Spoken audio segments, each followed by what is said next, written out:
కోల్చారం మండల కేంద్రంలో బాబా ఫంక్షన్ హాల్లో మాల మాదిక ఉపకులాల ఆత్మీయ సమ్మేళనాలన్నీ మాజీ ఎంపీటీసీ తుడుము రామకృష్ణ అధ్యక్షతన ఘనంగా నిర్వహించారు. ఈ కార్యక్రమానికి ముఖ్య అతిథులుగా ఎంఆర్పీఎస్ జాతీయ ఉపాధ్యక్షులు పుర ప్రభాకర్, బహుజన జాగృతి వ్యవస్థాపక అధ్యక్షులు గుసిగే యోహన్ హాజరయ్యారు. ఈ సందర్భంగా వారు మాట్లాడుతూ 75 ఏళ్ల స్వతంత్ర భారతదేశంలో పోల్చారం మండలంలో ఇప్పటివరకు ఎస్సీలు, ఎంపీపీ, జెడ్పీటీసీ పదవులు పొందలేరని, ఇది రాజకీయ నాయకుల లోపమా లేక అధికారుల లోపాలా అని ప్రశ్నించారు. బాబాసాహెబ్ అంబేద్కర్ రాసిన రిజర్వేషన్లకు ఇచ్చే విధంగా రాజకీయ నాయకులు చూస్తున్నారని ఆవేదన వ్యక్తం చేశారు. రానున్న స్థానిక ఎన్నికల్లో జెడ్పీటీసీ, ఎంపీపీ పదవులు ఎస్సీలకు కేటాయించాలని డిమాండ్ చేశారు.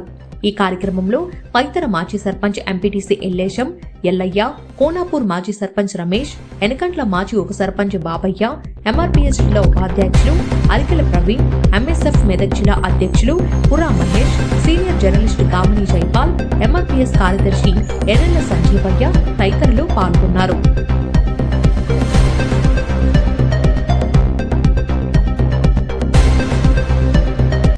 మైండ్లకు హృదయాలకు ఎక్కిందని నేను అనుకుంటున్నాను.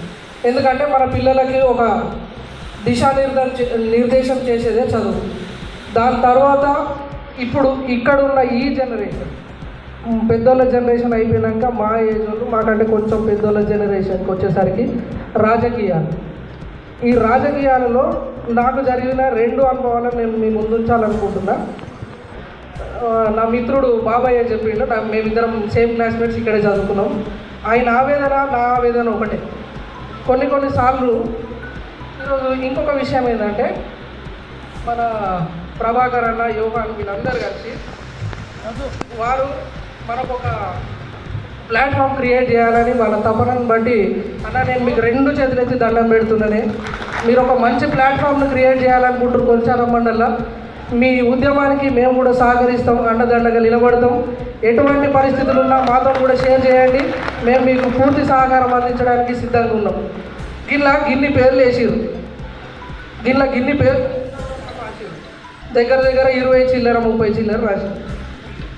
ఎవరన్నా వచ్చినారే మానవుల దగ్గరికి, మాదిగోళ్ళ దగ్గరికి, బుడగ జంగాలు, దళిత నాయకుల దగ్గరికి ఎవరన్నా వచ్చిన సౌకర్యం ప్రభుత్వం ఖచ్చితంగా కలిగించాలని మేము డిమాండ్ చేస్తున్నాం. ఇంకోటి, ఇంతకుముందు ప్రభుత్వం మరి ప్రతి గ్రామాన దళితులను అని చెప్పేసి దళితులకు కొందరికి అందినాయి. ఏదో హుజురాబాద్ అక్కడక్కడ మరి జరిగినటువంటి ఎలక్షన్ల హుజురాబాద్లో అందినాయి తప్ప వేరే జాగాలు అందలేవు. రాష్ట్ర ప్రభుత్వం తక్షణమే అంబేద్కర్ అభయస్థం అని చెప్పింది. అంబేద్కర్ అభయస్థంను తక్షణమే ప్రతి ఒక్కరికి ఇక్కడ ఉన్నటువంటి ఎస్సీ, మాలా మాది కావచ్చు, ఉపకులాలకు కూడా తక్షణమే అభయస్థం అందజేయాలని డిమాండ్ చేస్తున్నాం. మరి ఇంకోటి ఏంటంటే, స్వరాష్ట్రం కోసం